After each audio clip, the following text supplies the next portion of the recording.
Olá, pessoal, todos bem? Vamos agora comentar 6 questões de direito processual penal que foram cobradas no 36º exame e que servem de parâmetro aí para o seu estudo e também para a sua prova, tá? Olha só, questão 64, prova tipo 1 branca, Vitor respondia ação penal por suposta prática de crime de ameaça, pena de 1 a 6 meses de detenção ou multa contra sua ex-companheira, Luísa, existindo medida protetiva em favor da vítima, proibindo o acusado de se aproximar dela a uma distância inferior a 100 metros. Mesmo intimado da medida protetiva de urgência, Vitor se aproximou de Luísa e tentou manter com ela contato, razão pela qual a vítima, temendo por sua integridade física, procurou você como advogada ou advogado e narrou o ocorrido.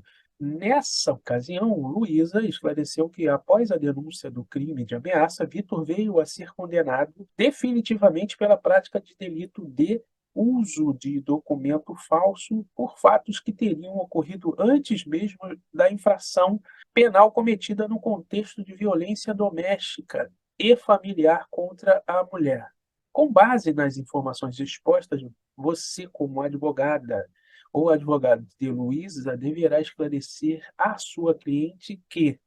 Então, pessoal, olha só, questão interessante porque tem uma pegadinha que muita gente não se atentou, tá?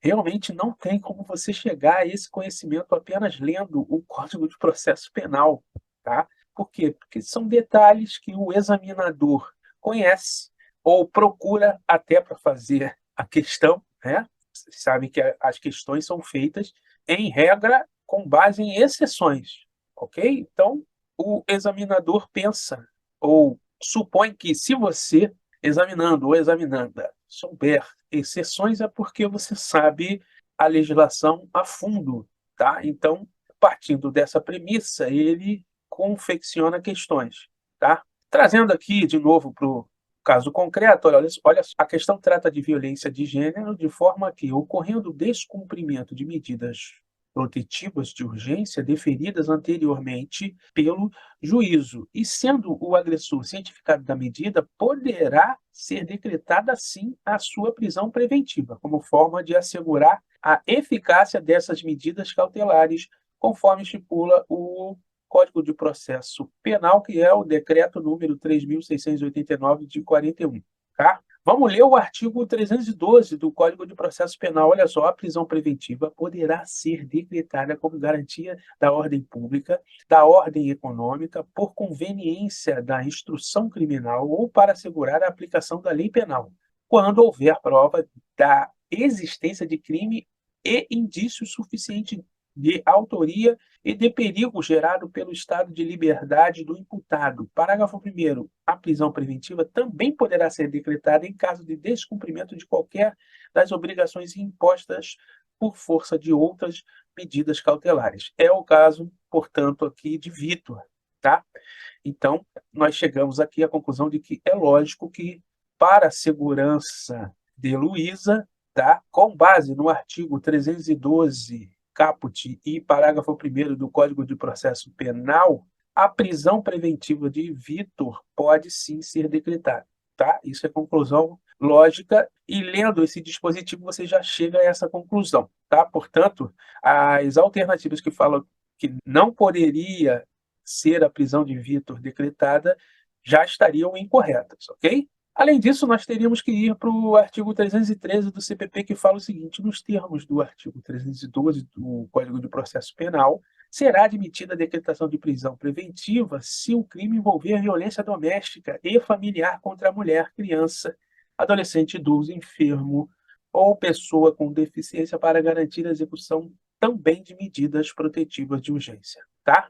Mais uma vez, o artigo 313 também nos leva à possibilidade de decretação de prisão preventiva de Vitor. E aqui vem o detalhe do detalhe, eu vou mostrar para vocês, olha só. De acordo com o Código Penal, artigo 63, a reincidência se verifica quando o agente comete novo crime depois de transitar em julgado a sentença que no país ou no estrangeiro o tenha condenado por crime anterior. Então, para ser reincidente, o fato tem que ter ocorrido após o trânsito em julgado do primeiro crime, o que não se vislumbrou no caso em tela, tá, pessoal? Então, Vitor não é reincidente, pessoal. Vitor é tecnicamente primário, ok? E muita gente caiu nessa pegadinha achando que Vitor era reincidente, tá?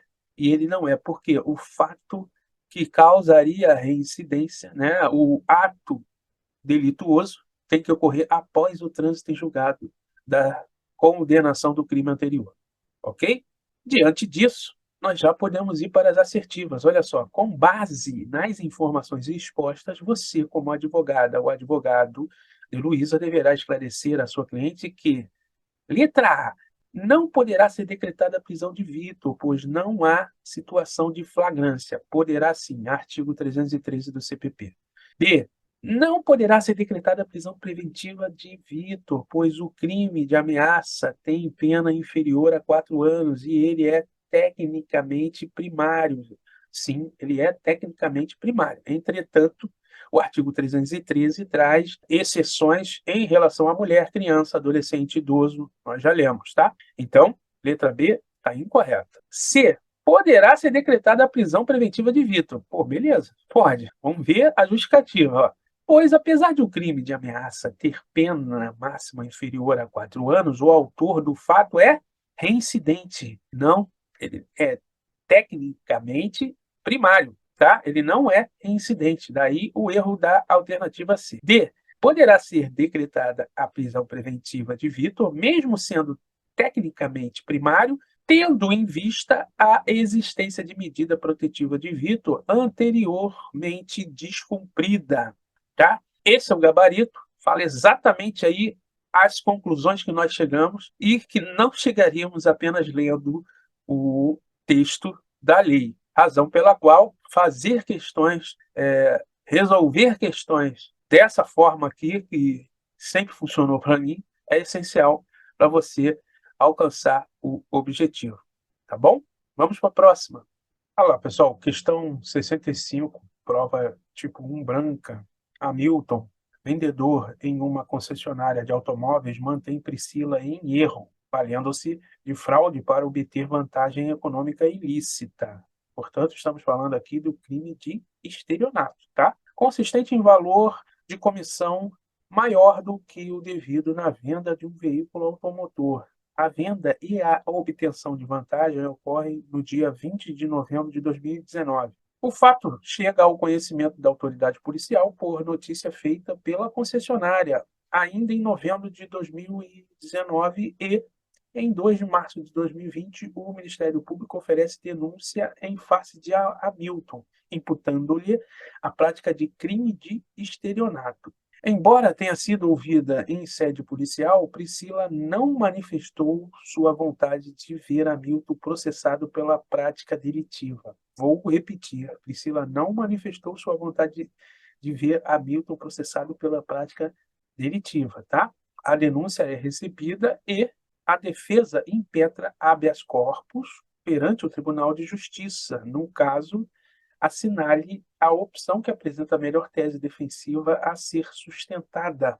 Então, pessoal, a questão tinha que cair porque, diante do pacote anticrime, Lei 13.964 de 2019, o crime de estelionato deixou de ser ação pública incondicionada e passou a ser um crime de ação pública condicionada à representação, tá? Então, eu coloquei esse detalhe aqui para vocês da seguinte forma: ó, o pacote anticrime alterou a natureza da ação para o delito de estelionato e passou a ser de ação pública incondicionada para ação pública condicionada à representação. A lei é de dezembro de 2019, então os fatos aconteceram na vigência da redação antiga. Entretanto, a ação foi proposta já na vigência da nova lei. Então, a natureza da ação de crime de estelionato, antes do pacote, era incondicionada, após o pacote, passou a ser condicionada. Tá? Vamos ler, olha só, artigo 171 do Código Penal, parágrafo 5º, somente se procede mediante representação, salvo se a vítima for a administração pública, direta ou indireta. criança ou adolescente, pessoa com deficiência mental ou maior de 70 anos de idade ou incapaz. Portanto, há exceções, né? Nós acabamos de ver que há exceções quando for administração pública, criança ou adolescente, pessoa com deficiência, maior de 70 anos, continua sendo como ação pública incondicionada, tá? Diante desses detalhes, nós temos que frisar ainda a posição do STJ, que foi aqui observada. Olha só, a exigência de representação da vítima no crime de estelionato não retroage aos processos cuja denúncia já foi oferecida, tá? O que nos leva à seguinte conclusão, ó. A contrário senso, a nova lei deve ser observada pelo Ministério Público a partir de sua vigência. No caso concreto, a denúncia foi realizada em 20 de 3 de 2020, já na vigência da nova redação dada pela Lei 13.964 de 2019. Sabendo disso, agora nós podemos ir para a questão. Olha só, a denúncia foi recebida e a defesa petra habeas corpus perante o Tribunal de Justiça. No caso, assinale a opção que apresenta a melhor tese defensiva a ser sustentada.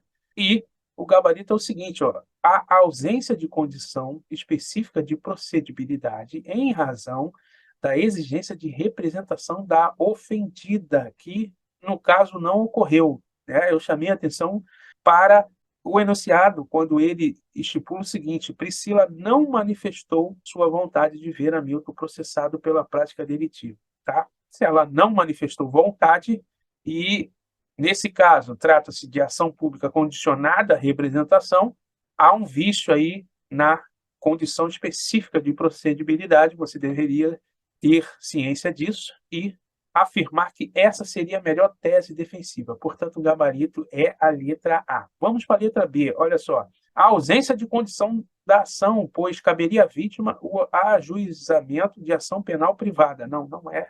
Não caberia à vítima o ajuizamento de ação penal privada, tá? O que deixou a alternativa B incorreta. C. A necessidade de remessa dos autos ao Procurador-Geral de Justiça para que haja oferta de acordo de não persecução penal. Não, não há essa previsão legal, tá? Nada a ver. A razão pela qual a letra C está incorreta. Letra D, a atipicidade da conduta. Essa é absurda, né? Lógico que a conduta é típica, trata-se de estelionato e configura crime, ok? Não há atipicidade, muito menos em razão do consentimento da vítima, consistente na ausência de manifestação, né?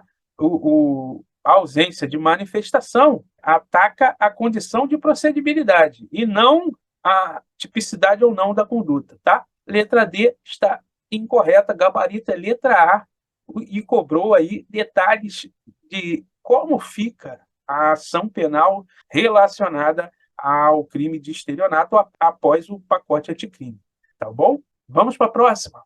Olha lá, pessoal, questão 66, prova tipo 1, branca.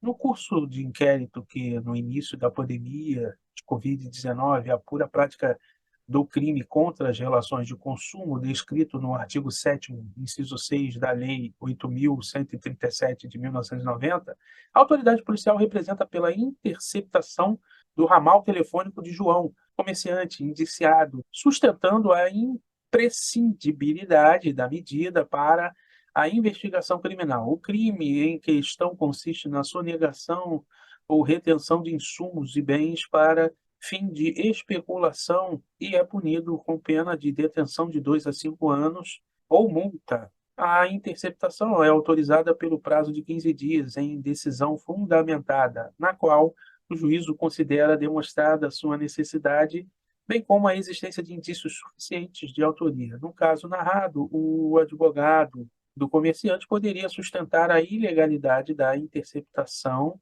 das comunicações telefônicas, por quê? E aí a banca traz aí uma série de razões pelas quais o advogado do comerciante poderia sim sustentar a ilegalidade da interceptação.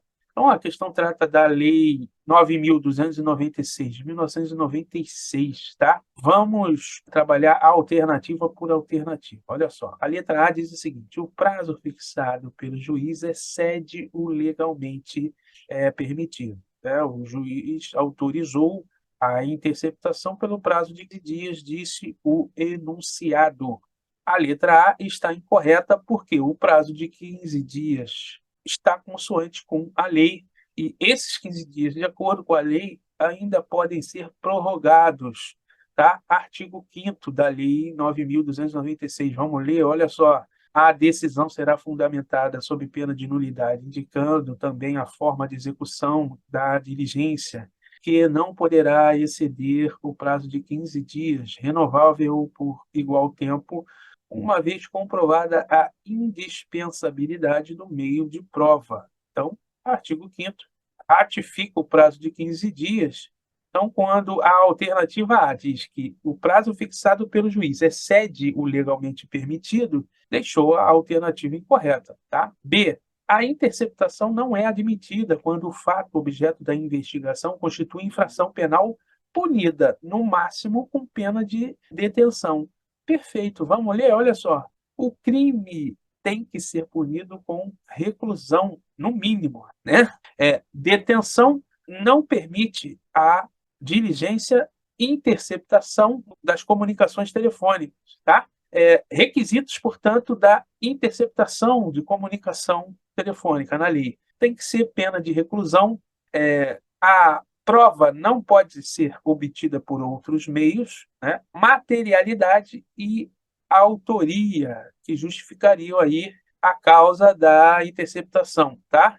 Artigo 2º, não será admitida a interceptação de comunicações telefônicas quando ocorrer qualquer das seguintes hipóteses: não haver indícios razoáveis de autoria e participação em infração penal, a prova puder ser feita por outros meios disponíveis e o fato investigado constituir infração penal punida no máximo com pena de detenção. Então, nesses casos, não se justifica a interceptação das comunicações, ok? De acordo com o artigo 2º da Lei 9.296, tá? Parágrafo único. Em qualquer hipótese, deve ser descrita com clareza a situação objeto da investigação, inclusive com indicação e qualificação dos investigados, salvo impossibilidade manifesta devidamente justificada, tá? Portanto, esse é o fundamento que o advogado deveria sustentar para defender o seu cliente, tá bom? Letra C. A interceptação não é admitida quando o fato objeto da investigação constitui infração penal cuja pena máxima não seja superior a 5 anos. Não há essa previsão legal, pessoal, tá? Não tem a ver com quantidade de anos, e sim espécie da pena, tá? A lei não traz esse requisito de quantidade de anos, tá? E é uma pegadinha que muita gente cai. Então, toma cuidado com isso, tá? Porque parece que está correto, entendeu? Mas trata-se de uma pegadinha. A banca vem e diz que não, quantidade de anos e não permite a interceptação telefônica, quando na verdade é a espécie de pena que justifica essa não permissão, tá bom? Letra C, portanto, está incorreta. D. Caberia apenas ao Ministério Público requerê-la. Mentira, né, pessoal? O artigo 3º da lei diz o seguinte, a interceptação das comunicações telefônicas poderá ser determinada pelo juiz ou a requerimento da autoridade policial na investigação criminal, do representante do Ministério Público na investigação criminal e na instrução processual penal. Razão pela qual a letra D está incorreta quando diz que apenas o Ministério Público pode requerê-la quando, na verdade, a autoridade policial também pode, tá? Gabarito é letra B. Vamos para a próxima.